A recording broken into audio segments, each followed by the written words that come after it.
আজকের দিনটা বাংলাদেশের আগামী দিনের যারা ফ্যাসিস্ট এবং স্বৈরাচারী হবেন তাদের জন্য একটা শিক্ষার দিন। ক্ষমতার দম্ভ এবং মানুষের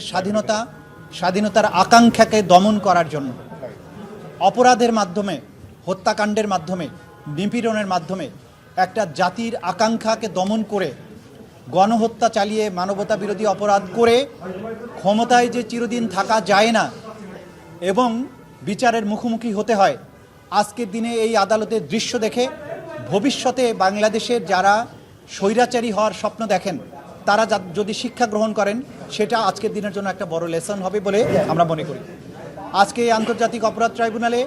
বিগত সরকারের আমলের ১৩ জন ক্ষমতাশালী ব্যক্তিকে হাজির করা হয়েছিল, যাদের বিরুদ্ধে জুলাই এবং আগস্টের যে মানবতা বিরোধী অপরাধ, গণহত্যা এবং অন্যান্য অপরাধ যেগুলো আন্তর্জাতিক আইনের অপরাধ, সেগুলো সংগঠনের দায়ে তাদেরকে উপস্থিত করা হয়েছিল। আজকে আদালতে আমরা এই অপরাধ সংগঠনের পেছনের যে পটভূমি আছে সেটা ব্যাখ্যা করেছি কিভাবে ২০০৯ সাল থেকে ক্রমান্বয়ে একটা রাষ্ট্রযন্ত্রকে ক্রমান্বয়ে ব্যবহারের মাধ্যমে সমস্ত রাষ্ট্রীয় প্রতিষ্ঠানগুলোকে রাজনীতিকরণ, দলীয়করণ, পারিবারিকীকরণের মাধ্যমে একটা নিপীড়ক সংস্থায় পরিণত করেছিল। একটা ডেমোক্রেটিক রিপাবলিক, সেইটাকে কিভাবে